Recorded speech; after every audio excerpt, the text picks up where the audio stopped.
आज बुशरा बीबी की हिम्मत और जुर्रत को सलाम पेश करता हूँ।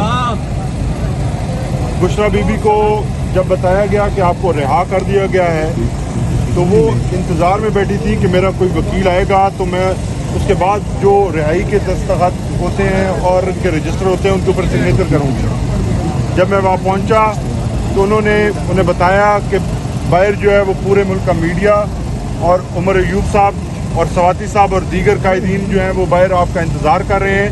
हमें बताया गया कि आपको गेट नंबर 5 से जो है वो बाहर निकाला जाएगा। इसके ऊपर बीबी साहिबा ने एग्री किया कि मैं जहाँ पे मेरी गाड़ियाँ और मेरा स्टाफ और मेरे लोग खड़े हैं मैं उस तरफ जाऊँगी, लेकिन हमें धोखा दिया गया और मुझे कहा गया कि आप अपने साथियों और स्टाफ को जो है जाकर बताएं कि गेट नंबर 3 पे आएँ।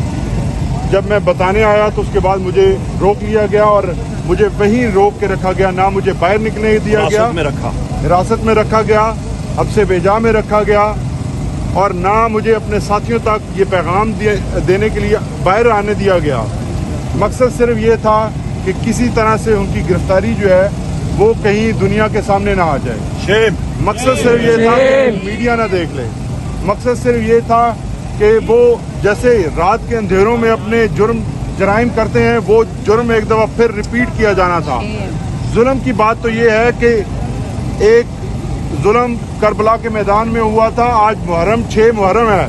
6 मुहर्रम के दिन पाकिस्तान के अंदर पाकिस्तान की बेटियों के साथ इस तरह के जुल्म किए जा रहे हैं कि हमारी तारीख में हम मुंह छुपाते फिरेंगे कि हम कहाँ जाएं। इनको शर्म और हया इनकी बिल्कुल ख़त्म हो चुकी है। लेकिन बुशरा बीबी का मैं फिर से बता दूं कि बुशरा बीबी चट्टान की तरह मजबूत थी। बुशरा बीबी का अज़्म जो है वो पहले की तरह खान साहब के साथ बिल्कुल उसी तरह खड़ी थी। उन्होंने कहा कि मेरी जानब से आप पैगाम दें। वो बेसिकली तो उन्हें पता था कि बाहर गिरफ्तार कर लिया जाएगा, लेकिन वो अपनी मजबूती का पैगाम दुनिया को देना चाहती थी, जिसको इन्होंने रोकने के लिए मुझे डिटेन किया।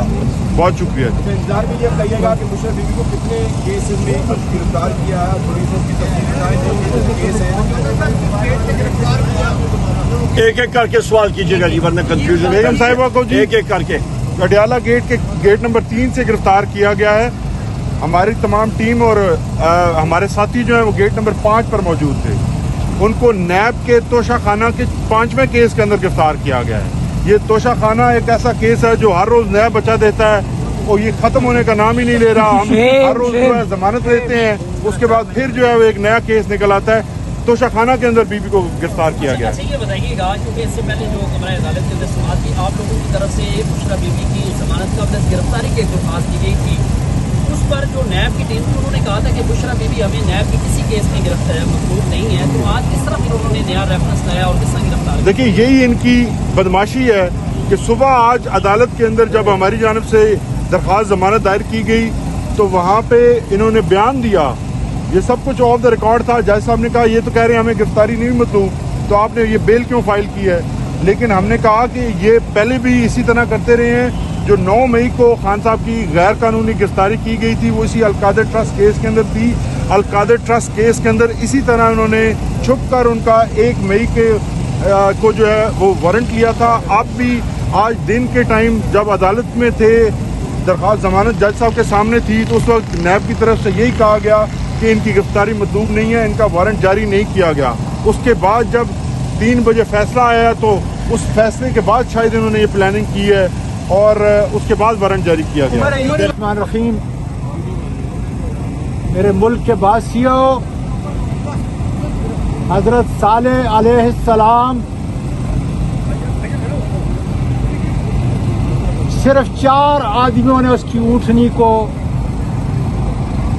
तकलीफ पहुंचाई, मारा और पूरी कौम को सजा दी गई थी। आज अगर आप इमरान खान,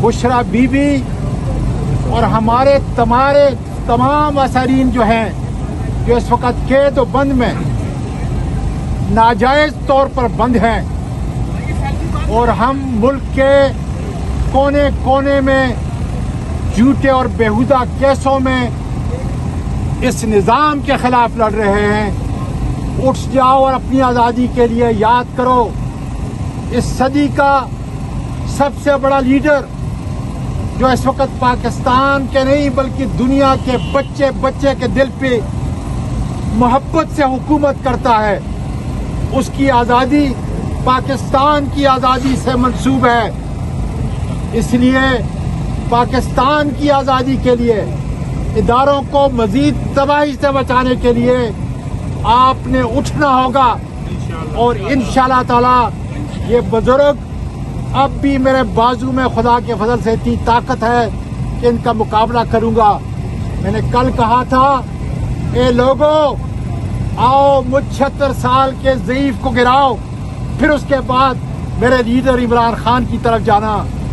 अल्लाह के फजल से पाकिस्तान की अजमत के लिए, कानून और आइन की हुक्मरानी के लिए, जिस तरह ये सारे वकला, मेरी बहनों और बेटियां, मेरे भाई खड़े हैं, अल्लाह के फजल से इनका जुल्म का, तशद्दुद का, जहां पार्लियामेंट के मेंबरान को बेलिबास किया जाए, जहां मीडिया के अफराद को बेलिबास किया जाए, जहां हमारी बेटियों के घरों के ऊपर चादर और चारदीवारी को पामाल किया जाए, शर्म करो बगैर तो तुम हमारे भाई हो, तुम हमारे भाई हो, लेकिन पता नहीं कौन सी नस्ल से हो। इंशाअल्लाह ताला ये कौम तुम्हारा हिसाब किताब बराबर करेगी इंशाअल्लाह। पाकिस्तान पाइंदाबाद। इससे पहले जो कुछ मेरे वकील भाई पे गुजरा है, वो दाद रसी के लिए, मेरे वो मुल्क के वकला अपनी अजमत के लिए, कानून और आइन की हुक्मरानी के लिए आपने अपना किरदार 2007 की तरह करना पड़ेगा। और उन जजों को मैं अकीदत का सलाम पेश करता हूँ जिन्होंने पाकिस्तान की जमहूरियत को और इंसाफ को बचाया है। जी आप देख सकते हैं अडियाला जेल के बाहर तहरीक इंसाफ के कारकुनान मौजूद हैं। अभी उमर अयूब साहब प्रेस टॉक करेंगे और मीडिया को आगाह करेंगे जो आज यहाँ हुआ। जैसा कि मैंने आपको बताया कि उमर अयूब, इसके अलावा आजम सवाती यहाँ तकरीबन 3 घंटे यहाँ वेट करते रहे। 3 घंटे उन्होंने इंतजार किया कि बुशरा बीबी को रहा किया जाता है, इमरान खान को रहा किया जाता है, लेकिन उन्हें रहा नहीं किया गया। सो अभी प्रेस टॉक होगी, आपको दिखाएंगे कि क्या बातचीत होती है। ये उमर अयूब साहब उतर गए हैं। उमर अयूब साहब अभी प्रेस टॉक करेंगे। आजम सवाती भी मौजूद हैं। इमरान खान जिंदाबाद, आप देख सकते हैं इमरान खान जिंदाबाद। कौन बचाएगा पाकिस्तान? इमरान खान कौन बचाएगा? रहा किया जाता है, इमरान खान को रहा किया जाता है, लेकिन उन्हें रहा नहीं किया गया। सो अभी प्रेस टॉक होगी, आपको दिखाएंगे कि क्या बातचीत होती है।